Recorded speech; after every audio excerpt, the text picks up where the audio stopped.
Pemilihan menantu untuk bangsawan. Di suatu ketika, ada keluarga bangsawan yang putranya sudah cukup dewasa untuk menikah, tapi masih bersikap seperti anak kecil. Di mana Song? Aku belum melihatnya dari kemarin. Song meminta izin padaku untuk menginap di rumah temannya beberapa hari. Aku sangat sibuk kemarin sampai tidak sempat memberitahumu. Kau selalu memanjakannya. Dia satu-satunya putra keluarga kita. Lihat sendiri, bisakah dia mengurus kekayaan kita? Dia hanya menikmati kemewahan hidup kita dengan pelayan dan bermain sepanjang hari tanpa mengkhawatirkan apapun. Jangan marah, akan kukatakan sesuatu padanya. Apa? Apa masih ada yang kau pikirkan?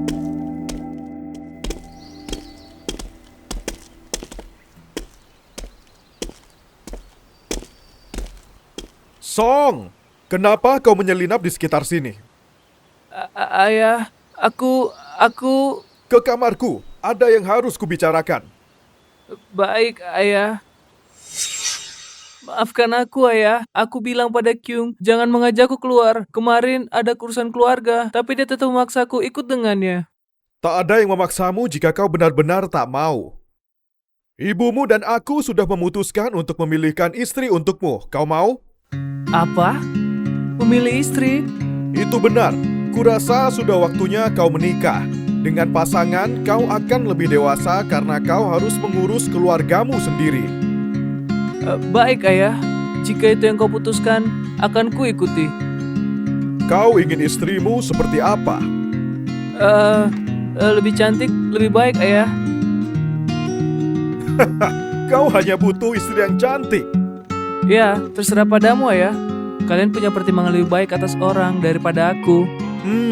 Kau benar. Apa rencanamu untuk pemilihan istri Song? Song kita belum dewasa, jadi tak baik menikahkannya dengan perempuan yang tak tahu cara merawat keluarga. Lebih baik kita mencari istri yang pintar dan mampu membantunya belajar mengurus hidupnya sendiri. Dengan begitu, ia akan tumbuh dan jadi lebih cakap. Ini akan membantunya merawat keluarga juga kekayaan kita di masa depan. Hari berikutnya, keluarga bangsawan Kwan menyebarkan berita bahwa mereka mencari menantu. Tiap perempuan yang bisa memberi makan 3 orang dalam 3 bulan hanya dengan 1 tong beras akan langsung dipilih.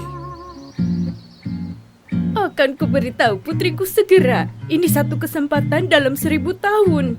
Jika putriku menikah dengan keluarga bangsawan itu, keluargaku akan terbantu. Kau sangat percaya diri dengan putrimu. Putriku cantik dan juga pintar. Tak mungkin mereka memilih putrimu daripada putriku.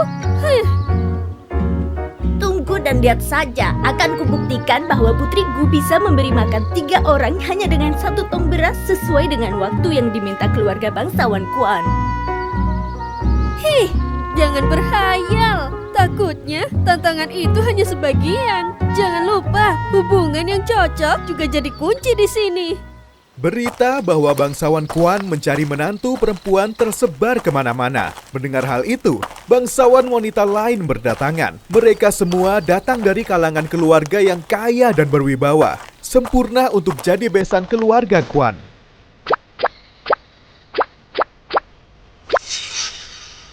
Selamat datang, Putri Myong dari keluarga Seong. Selamat datang, Putri Myong. Kurasa kau sudah tahu tantangan dari kami. Ya, Nyonya Jeong. Jika kau sudah mengerti persyaratannya, maka kita mulai tantangan hari ini. Keluarga kami akan menyediakan 1 pelayan lelaki, 1 pelayan wanita, dan 1 tong beras. Tolong beri mereka dan dirimu sendiri makan selama 3 bulan dengan hanya 1 tong beras ini. Terima kasih, Nyonya. Tunggu aku. Aku satu-satunya menantu perempuanmu. Semoga beruntung. Akan kumasak bubur daripada nasi. Jika kita mengisi perut dengan air, kita akan segera kenyang. Mudah sekali.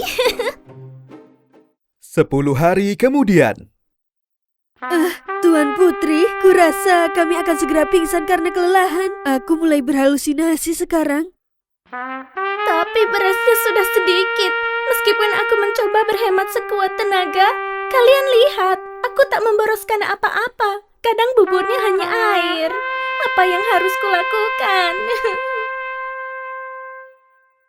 Haruskah kita beritahu keluarga Kuan? Kau sudah berusaha.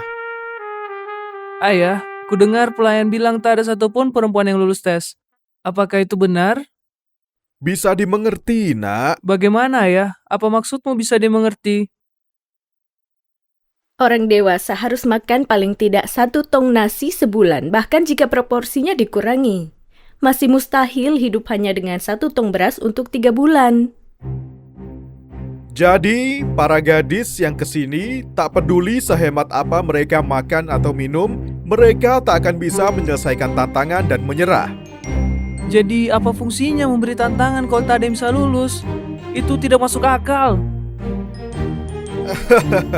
Kami pikir akan ada, karena hanya gadis itu yang pantas untuk jadi menantu kita.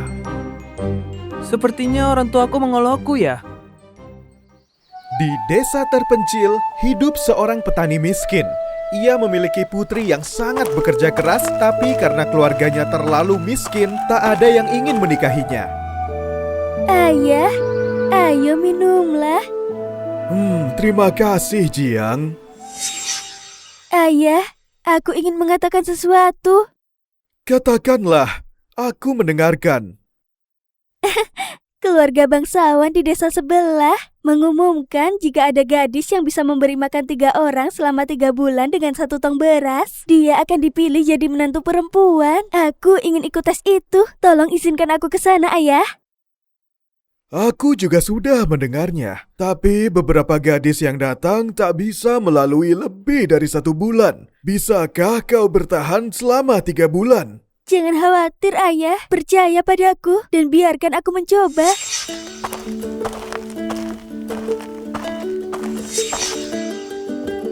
Hei gadis desa kumuh, pergilah. Mana mungkin keluarga bangsawan Kuan memilihmu sebagai menantu? Tapi bukankah menyelesaikan tantangan sudah cukup untuk terpilih? Ya ampun, kau pikir kau siapa? Banyak gadis muda bangsawan yang terpelajar menerima tantangan dan menyerah. Apalagi orang miskin sepertimu. Lebih baik kau pergi, jangan berkhayal. Kau buang-buang waktu saja. Lebih baik kau pergi, jangan berkhayal. Tuanku, namaku Jiang. Aku yakin bisa menyelesaikan tantangannya. Jadi, tolong izinkan aku mencoba, Tuan. Bisakah gadis desa ini melakukannya? Ya, dia sepertinya sangat ingin mencoba, jadi akan kuberi kesempatan.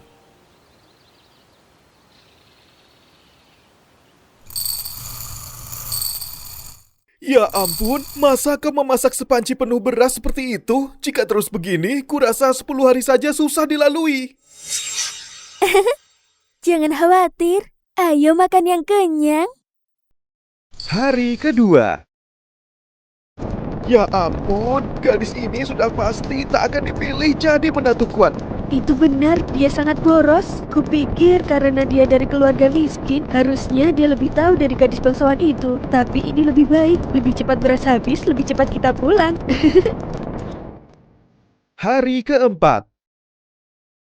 Kita sudah makan kenyang selama beberapa hari ini. Harusnya kita cukup sehat dan kuat untuk bekerja. Enji dan aku akan menanam sayur. Dan Giong, pergilah ke hutan dan cari kayu bakar. Bawa seikat saja, akan kita jual untuk membeli makanan.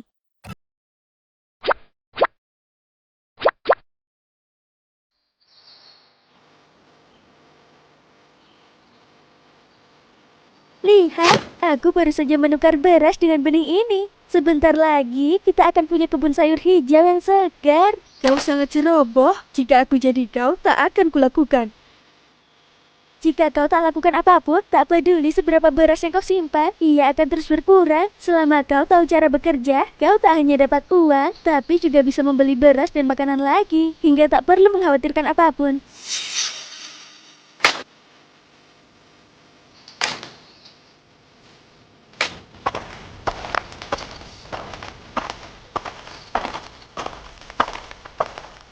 Jadi, sejak hari itu, mereka semua bekerja keras. Dua wanita menanam sayur dan buah, sedangkan yang laki-laki pergi ke hutan mencari kayu bakar untuk ditukar dengan beras. Hari demi hari, mereka punya banyak simpanan beras.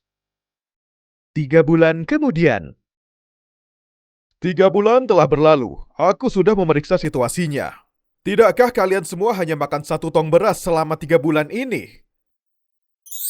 Ya ampun, kenapa tong ini masih penuh? Kau tak makan apapun. Tuan, tong berasnya masih penuh. Tapi kami bertiga selalu makan kenyang. Dan Nona Jiang ini juga menyimpan karung beras besar lainnya. Ya ampun gadis muda, bagaimana caranya? Tuan, jika kau tak melakukan apapun kecuali duduk dan berhemat, kau akan menghabiskan semuanya. Tak peduli sebanyak apapun tabunganmu. Kami bertiga bekerja cukup keras untuk dapat beras dan uang. Kau menantu sesungguhnya yang aku cari-cari. Akan segera kuselenggarakan pernikahanmu dengan putraku. Jiang pun menjadi menantu perempuan keluarga bangsawan. Bahkan setelah hidup mewah, gadis itu masih bekerja sangat keras. Berkat dia, Song menjadi orang yang sangat sukses.